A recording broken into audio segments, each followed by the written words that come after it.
Alright, so today's lesson is lesson number 86. We're going to be talking about dot plots. These are another kind of way to represent data, right? We've done box plots, or they're sometimes called box and whisker plots. Before that, we made frequency tables, and then we also did bar graphs last week. So, today we're going to do dot plots. This is a pretty straightforward way to represent numerical data. Numerical data is also sometimes called quantitative, like the word quantity, right? Quantity is like how many or how much. So quantitative data, it's also sometimes called, but numerical is fine. Alright, so to create a dot plot, the first thing you're going to want to do is organize the data from least to greatest. Okay, then you'll draw a number line with an appropriate scale. For these, any number that you see in your data set needs to be represented on the number line. Okay, so if you have the numbers 2, 3, 4, 5, 10, your number line needs to go from 2 to 10, and you need to go by ones because your data has a 3, a 4. Okay, you need to make sure you have a mark on your number line for every number that's represented in the data set. Okay, then you'll put an X above that number on the number line for each time that that number appears in the data set. Okay, so if you have a 2 listed, if you have 2 2s, then you'll put 2 X's above the number 2 on the number line. It's pretty straightforward, especially with these examples, you'll see that. Okay, so take a second, write down the steps. Alright, here are examples 1 and 2. So example 1 says 12 employees at a company make the following salaries in thousands of dollars. Okay, so these each represent thousands of dollars. So 25,000, 30,000, etc. Okay, it's already organized from least to greatest, so I don't have to do that. I'm just going to worry about making an appropriate scale. So my min here is 25 and the max is 60. So I know my number line needs to go from 25 to 60. Okay, doing every single number in between would be kind of annoying, right? So if I can avoid that, I want to. And I see here that everything in this set ends with either a 0 or a 5. So if I go from 25 to 60 by 5s, I'll get every number that's in this set. Okay, so that would be an appropriate scale here. So my number line would look like this. I'll go from 20, just so that I go one kind of lower, up to 60. Okay, so now what I want to do is step 3, so I'll put an X above the number line for each time that number appears in the data set. So I don't have 20 in there. My first one's 25, and that's just there once, so I just put one X above 25. Okay, 30, I just have one of those, so I'll put one X here. 35, there's 3 35s, so I'll put 3 X's above 35. I just stack them up, okay?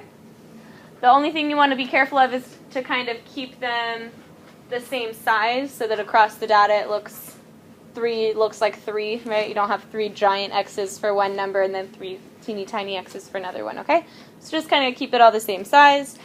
Next, we're on 40. There's 3 of those, so I'll have 3 X's for 40, 2 for 45, 1 for 50, and 1 for 60. Okay, so it looks like most of the employees make between 35 and 45,000, and there's a couple that make a little more, a couple that make a little less. Okay, but this I can see kind of the shape already of where the data is. Okay, so that's one example. Number 2 says 15 randomly selected Major League Baseball pitchers throw at the following speeds in miles per hour. Okay, so Miss Good actually looked these up for you guys because I was like, I'm going to get actual data.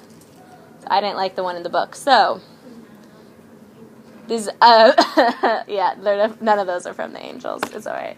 It's alright. It's fine. You like how many balls they've thrown in it? Thanks.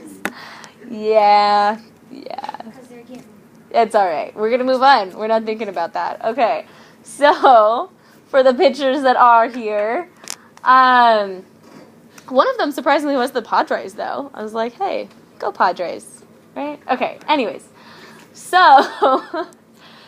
I'm going to look at this data so that I can make an appropriate scale, okay? So my smallest number is 88, and the highest is 93.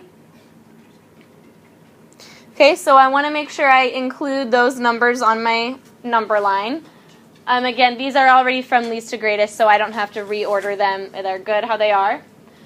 I want to go from 88 to 93, and I really need a mark for every number in between, right? There's nothing skipped, like this one, how it was by fives. I don't have that over here, right? I have 88, I have 89, 90, 91, 92, and 93. So I'm going to make a mark for each individual number there. And maybe go a little bit more on the other side. So how I'm actually going to do this, I'll start with 88, and then I'll just count. I have a line for each number, but I'm counting by twos just so my number line's not crowded. Does that make sense? But I still have a line, right? I could easily say, okay, 91 is right here, right? 89 is right here. I did the same thing over with the fives. I didn't write the fives, but they have a clear mark. Is that okay? Okay. Okay.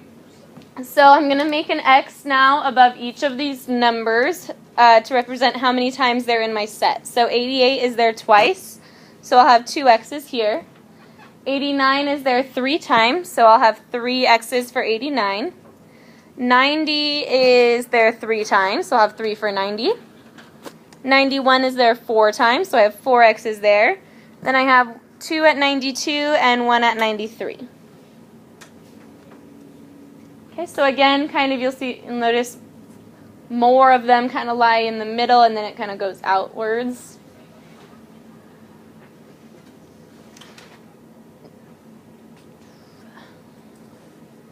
Does anyone have any idea of how we could maybe use this if I were to just give you one of these dot plots without the actual numbers?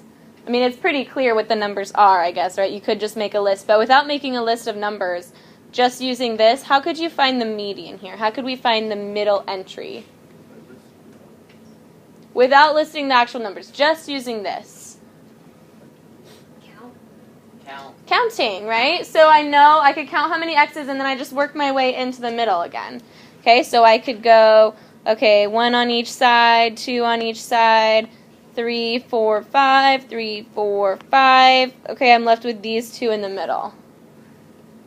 Do we kind of see how that still works? We can still work our way into the middle if it was just given to us like this. So the median of this would be 40, right? I could average out those 2 and I would get 40 for the median. So just something else that we can, some more information that we can get from one of these. Okay, so go ahead and take a second and get these 2 examples copied down, please. Okay, so here for number 3, you had to start by putting it from least to greatest. Then your number line should look something like this. You want to make sure you go from 3 to 10. And you really need every number in between here, okay? Because the other numbers show up. There's no 6, but your scale, you can't just put like 3, 4, 5, 7. That's what I did.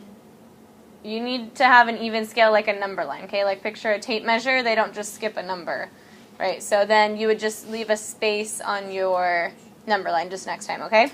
So then you put an X above the numbers for however many times they are. So there's 1 3, 2 4s, 3 5s, 1 7, 2 8s, and 1 10. Okay? Again, so you should have, even if it skips one, you should still have all the numbers there. You should have an even scale throughout. Okay, so you'd have a space above 6 and 9 here. Okay, let's go ahead and move on to number 4, last example, okay? This one is about heights. Okay, so it says 12 randomly selected NBA players have the following heights. They're already from least to greatest for you. They range from 6 foot to 6'11". Okay. So here though, we could make a number line with these as our like tick marks, right? So we could go from 6 feet to 7 feet and include every inch in between. Another way this could be presented is by converting them to inches. Do you guys remember how to convert feet to inches? How many inches are in a foot? 12. Okay, we should all know this. So 12 inches in a foot. So how would I find out how many inches are in 6 feet? 12 times 6. 12 times 6, good, which is 72. So that's 72 inches. And then 6'11" is the highest one, so I would want to know what that is also. 6'11" is 83 inches. So I could have a scale that goes from 72 to 83, or I could do it from 6 foot to 7 foot, to up to 6'11". Okay?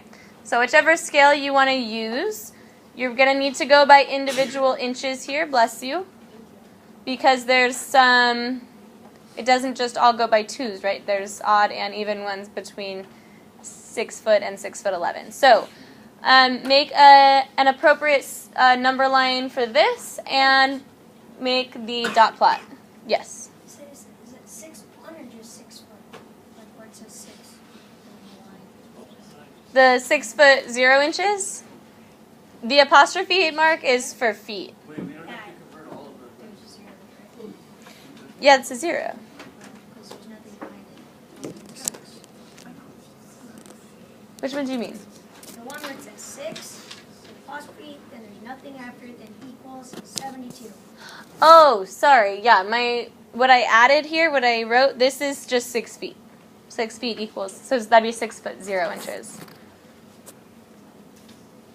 Okay, so here's what I have. I did both versions of the number line here. So this one I went each tick is just one number, but I just wrote out the numbers by twos. Does that make sense? So every number is still represented, right? I just skipped it so it's not as crowded. Okay, then down below I did the same thing, but I did it with the 6 foot in front. So 6 foot 0, 6 foot 2, 6 foot 4, and so on, up to 7 feet. Okay, I did them also perfectly on top of each other so that when I did these two graphs, you can see that the data is the same, right? It's the same data, it's just using different units. Okay, so this is what your plot should look like.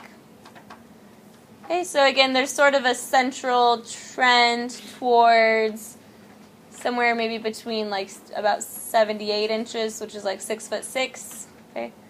And then kind of tapers off on the ends. All right, so let's just discuss some things about dot plots then. Oh, I forgot that this didn't get the slide. All right, so what kind of data, going back now to Friday's lesson, just kind of recapping the last couple days. So what kind of data do we use for bar graphs? What do we call that type of data? What is it? Yeah, categorical, or another word we could say is qualitative. It uses words, right? So for Friday's lesson, we did bar graphs with like the gender, right, male and female, and then like what animal they preferred at the zoo or something, right? We used those tables and we made bar graphs, right? So that is using words, right? What animal? So lion, bear, whatever, right? Okay?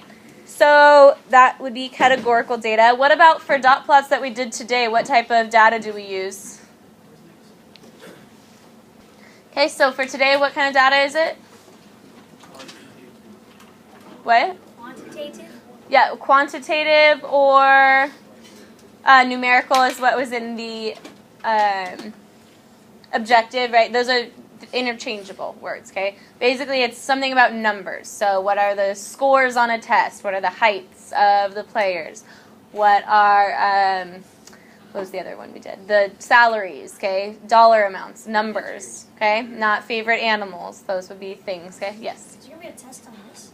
It's going to be all of the statistics stuff. We'll have a quiz on Friday that talks about going back to box plots, the different kind of plots. So we have box plots, bar graphs, we'll have dot plots today, and then we're going to do another kind tomorrow. You missed that, so you need to watch the lesson on that. Okay, or box and whisker plots. It's all fairly easy. You'll get it. Okay? All right, so let's move on. And speaking of box plots, what type of data is represented in those?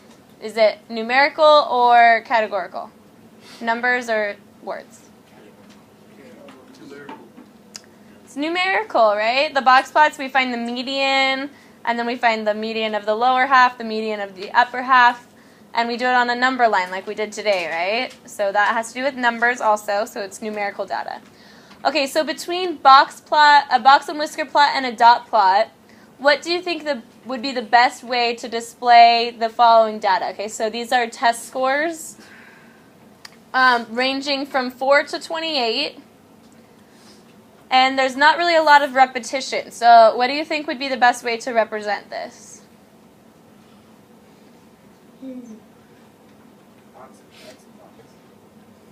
Which one? Box plot. Yeah, box plot would be better here. Because picture what the dot plot would look like, okay? What we did today. You'd have a number line going from 4 to 28. And you really need to go by ones because once you get to 9, there's 9, 10, 11, 12, 13. So you're going to have to go by ones from 4 to 28.